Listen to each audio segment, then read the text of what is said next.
Bienvenue sur Africa 24 dans cette nouvelle édition du Non-Stop Info. Voici les titres de l'actualité. Le président de Sao Tomé et Principe, Carlos Villanova, s'inquiète de la résurgence des coups d'État en Afrique de l'Ouest. Un important recul démocratique selon lui. Il plaide pour des solutions préservant la paix et la stabilité en Afrique. Vers une amélioration des conditions de vie des fonctionnaires en Mauritanie, près de 80% d'entre eux verront prochainement leur salaire augmenter sur décision gouvernementale. Détail à suivre dans cette édition. Et les espoirs africains s'envolent à Roland-Garros, l'un des 4 tournois du Grand Chelem.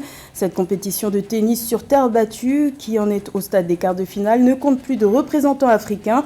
Tous les espoirs reposent sur la raquette de la Sud-Africaine Gotsaso Mondjane en piste du 31 mai au 4 juin dans le cadre du tournoi Tennis Fauteuil.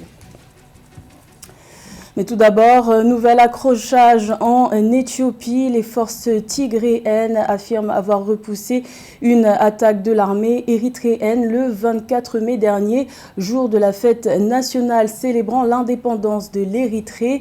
Il s'agirait du plus grave incident militaire dans la région depuis le cessez-le-feu déclaré au mois de mars 2022. Selon la télévision tigréenne, ces combats qui ont eu lieu dans le Tigré auraient fait 120 morts, 195 blessés et 4 prisonniers côté érythréen. Le gouvernement érythréen ne s'est pas encore exprimé à ce sujet. Également dans l'actualité, la tension diplomatique persiste entre la République démocratique du Congo et le Rwanda. Les autorités congolaises ont affirmé ce lundi 30 mai avoir des preuves du soutien rwandais à la rébellion du M23 dans l'est de la République démocratique du Congo.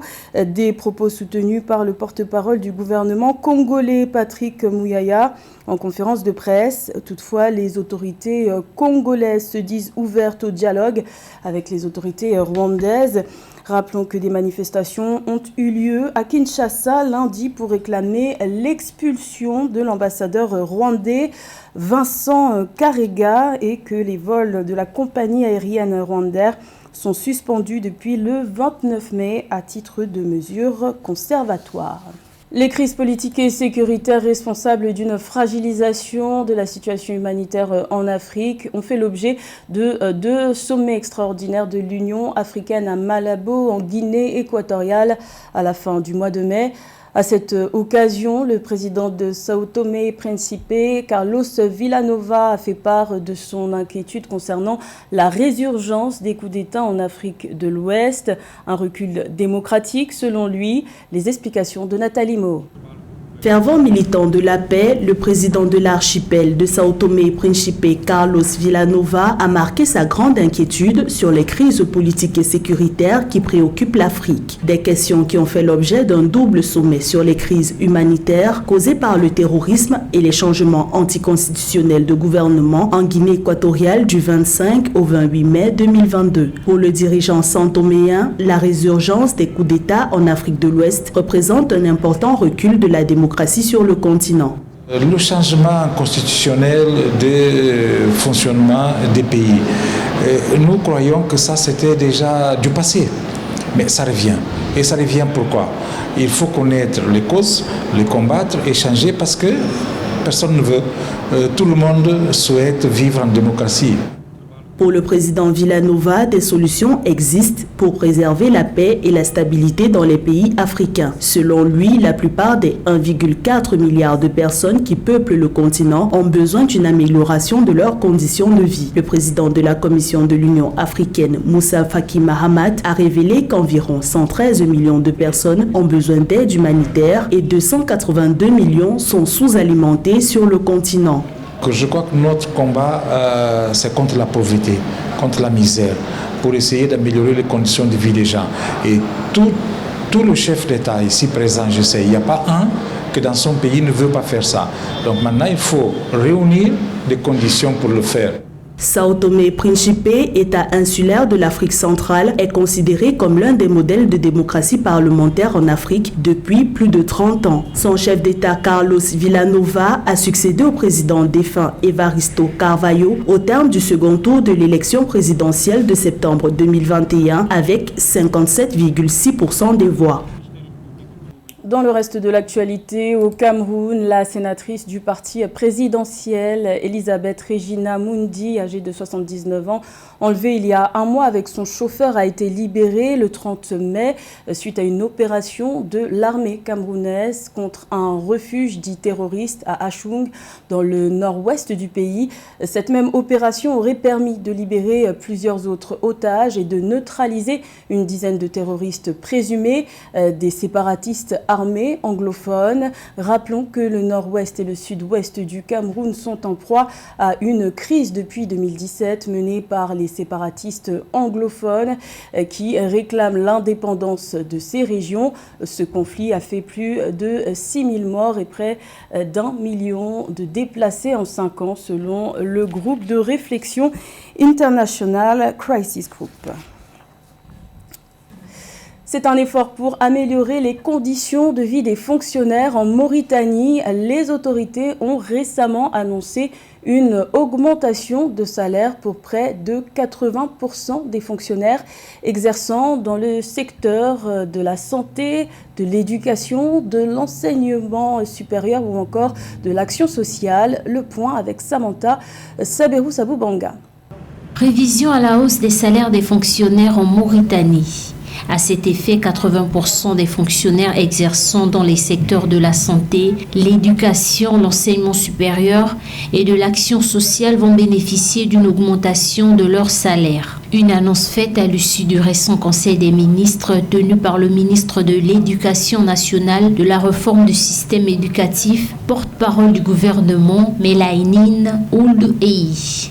Il ne s'agit pas d'une augmentation qui concerne tous les agents, tous les fonctionnaires et agents de l'État. Ce sont des rémunérations, des augmentations de primes qui ont bénéficié à certaines catégories seulement de fonctionnaires. Et il ne s'agit pas du tout d'une généralisation, bien que la demande est pressante de la part des fonctionnaires mauritaniens qui se plaignent vraiment de la faiblesse de leur salaire.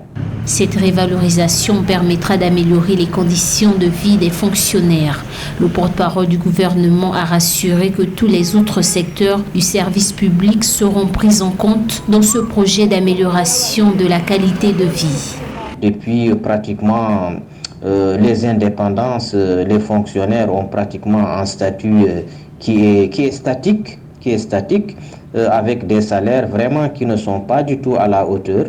Surtout pour la majorité des fonctionnaires, et généralement ce sont en tout cas les hauts fonctionnaires qui sont les seuls à profiter de salaires assez conséquents, ce qui en tout cas constitue un véritable handicap et a vraiment un impact négatif sur la productivité des fonctionnaires mauritaniens en général.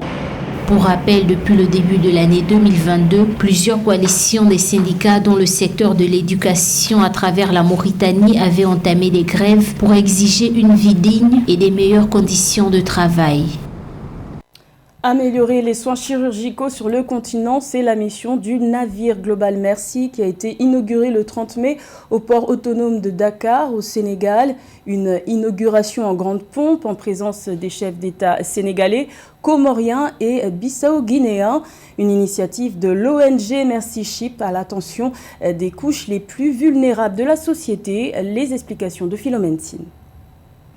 Doté de 6 blocs opératoires, 200 lits d'hospitalisation, 2 cliniques dentaires et ophtalmologiques, un laboratoire pour la formation des chirurgiens et infirmiers, le Global Mercy est un hôpital moderne à la pointe de la technologie. Déployé par l'organisation non gouvernementale Mercy Ship, Global Mercy, le plus grand navire hôpital civil au monde, est arrivé à Dakar depuis le 27 mai 2022. Je rappelle qu'en septembre 2019, nous étions ensemble réunis dans le cadre de la mobilisation des ressources pour la construction d'un second bateau destiné aux activités en Afrique. Objectif atteint, puisqu'en moins de 3 ans, nous nous retrouvons aujourd'hui à bord de ce plus grand navire hôpital civil au monde. Le Global Mercy est un navire hôpital à passagers de 174 mètres de long, 28,6 mètres de large et une jauge brute de 37 000 tonnes. Le Global Mercy a pour mission de renforcer les systèmes de soins chirurgicaux, obstétricaux et anesthésiques au profit des couches les plus vulnérables de la société. Pour moi, la chose qui est plus importante, c'est le fait qu'on donne l'espoir et la guérison. C'est deux choses. Nous, on trouve c'est extraordinaire qu'on peut venir, on peut chercher les gens qui peut-être pas le moyen, on donne le soin. Bien sûr, on donne la guérison, mais ce qu'on donne aussi, on aime le fait que les gens qui sont mis à côté de la société pour avoir un nouveau départ dans la vie. Pour rappel, un symposium international consacré au renforcement des systèmes de soins chirurgicaux, obstétricaux et anesthésiques en Afrique à l'horizon 2030 a été organisé à Dakar du 4 au 5 mai 2022. Un moment de réflexion sur les voies et moyens pour améliorer les soins chirurgicaux sur le continent. Ni favoris ni outsiders, les Africains n'ont pas fait long feu sur la terre battue de Roland-Garros à Paris, en France. Ce tournoi de tennis, qui est l'un des 4 tournois du Grand Chelem, ne compte désormais qu'une seule joueuse du continent, la représentante sud-africaine Gotsaso Mondjane en handisport. Le point avec José Douglas. D'abord, la Tunisienne Ons Jabeur, sur qui tous les espoirs étaient fondés. Jabeur, née à Zahra Helal et professionnelle depuis 2012. Elle a remporté son premier tournoi en simple junior de 2012 à Roland-Garros. Elle a été battue par la Polonaise Magda Linette en 3-7. Et que maintenant les gens regardent le tennis comme ils regardent le foot, donc c'est comme une fête nationale quand Ons Jabeur gagne, tu vois, comme la Tunisie gagne en foot, et c'est incroyable de voir que tous les Tunisiens s'intéressent au tennis. L'autre espoir féminin, l'Égyptienne Cherif Mayar, a passé le premier tour en battant l'Ukrainienne Marta Kostrik, mais a déclaré forfait pour le deuxième face à la Slovène Tamara Zidansek. Et puis 2 clins d'œil, d'abord à Djorilfried Tsonga qui met un terme à sa carrière. Tsonga, dont le père est un ancien handballeur, Didier Tsonga, originaire du Congo, pour son tout dernier match face à Casper Ruud à Roland-Garros. Il se blesse à l'épaule au moment de servir pour revenir à 2 manches partout. Je me sens à la fois évidemment soulagé de savoir que c'est le dernier, parce que j'ai quand même mon esprit et mon corps qui me disent que c'est l'heure d'arrêter. Autre clin d'œil, c'est à celui qui a tenu tête à Rafael Nadal, Félix Auger-Aliassime, seulement 22 ans. En 2015, il devient le plus jeune joueur à avoir été classé dans les 800 premiers joueurs mondiaux. Et sachez qu'il est natif de Montréal, mais son père Sam est originaire du Togo. Sur le plan humanitaire, il finance l'éducation dans la région de la Kara au Togo. Il a failli renverser Nadal après 4h20 de match et perd en 5-7.